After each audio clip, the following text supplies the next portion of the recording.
ดีค่ะตอนนี้คืออยู่กับช่องคำสุวรรณลีเดอร์นะคะทุกคนวันนี้เรามานั่งที่ชายหาดเรามานั่งเตียงนะคะทุกคน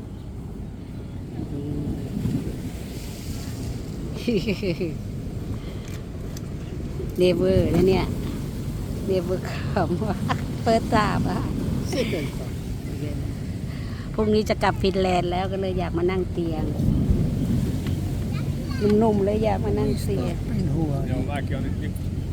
YouTube-tähtimään tullut sun kaippareiksi. พุทโฟมีหน่อยสิ Mutta niin kaikki tuttuvat nyt. Mikä se? ทะเลเย็นๆทะเลยามเย็น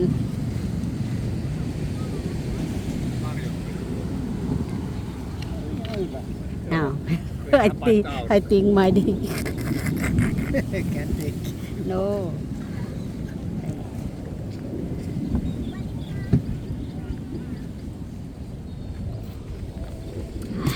Se on mukava viikko.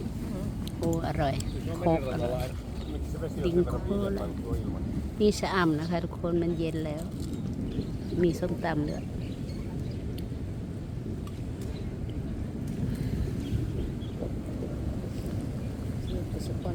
Nautitaan nyt tästä viileästä tuulesta. Seuraavat tuulet on vähän erilaisia. Ootas. Ei di oikein mikään. No ei.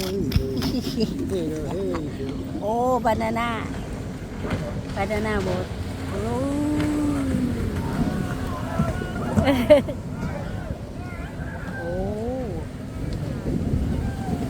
โอ้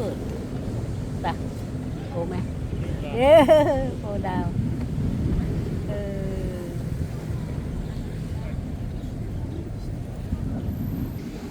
โอ้ก็เจอ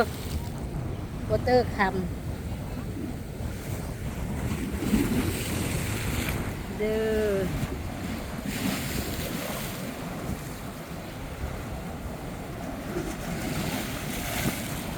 ทะเลยามเย็นตรงนี้เตียงเยอะนะทุกคน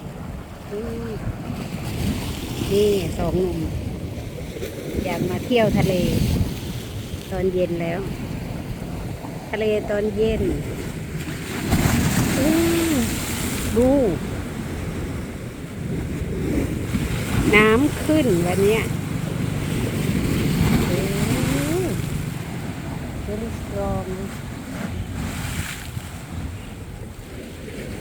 โอ้โหโคนดูสิ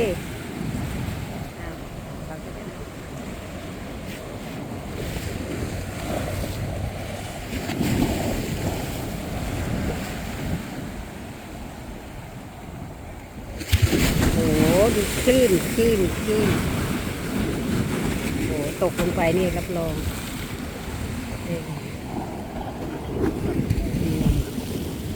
หนุ่มจะกลับฟินแลนด์แล้วก็เลยอยากลง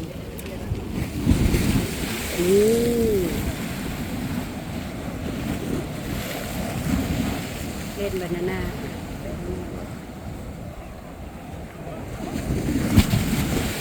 โอ้ดูดิคนมีหมาเลยมอง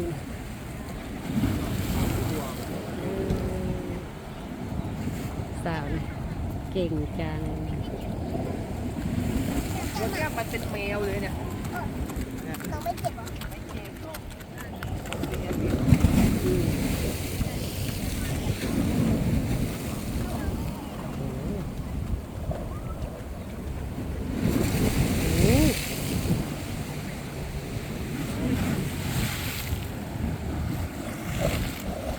น้ำขึ้นน่ะดูดิ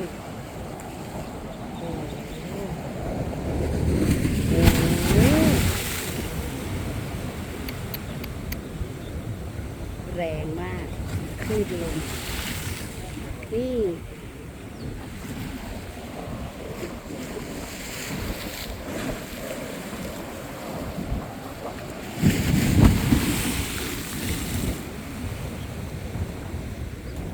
ดูสตรอมบึ้งตอนนี้โอ้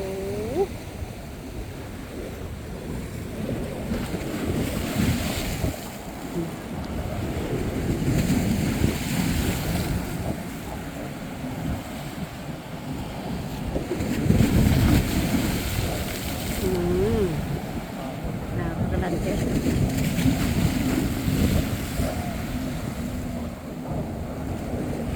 ตอนเย็นมันไม่ร้อนนะทุกคน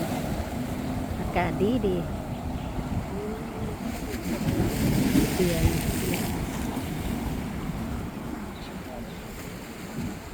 อากาศดีมาก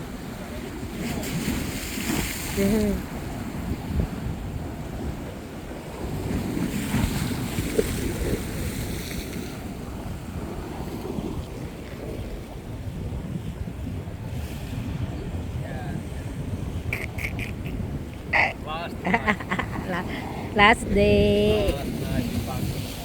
last day on the last day on the beach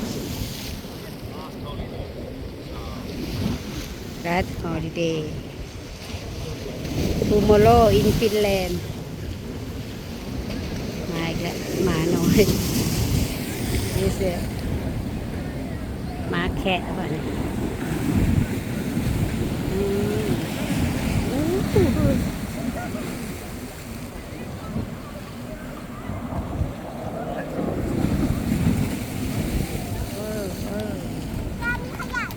พี่เก็บหน้าที่เด็กว่า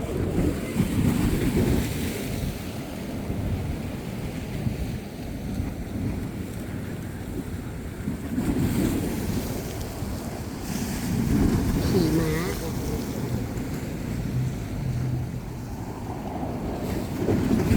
อ้โหทุกคนสุดยอด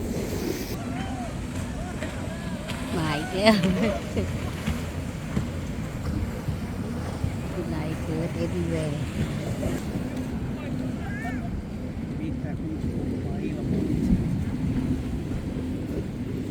ดีนกน้อย Niin se auto on hyvä hoitele. Pari-kolme tuntia saisi sillä rahalla. นี่ทุกคนเราสั่งอาหารมาแล้วปลาเผา กินปลาเผาอร่อยๆกันจ้าน้ำจิ้มซีฟู้ดนี่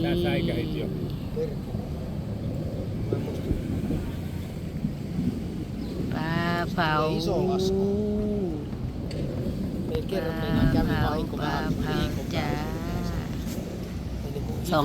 250นะตัวเนี้ยทุกคน โอเคนะคะทุกคนเดี๋ยวเจอกันคลิปหน้านะคะทุกคน อย่าลืมกดไลค์กดแชร์กด subscribe ด้วยนะ บ๊ายบาย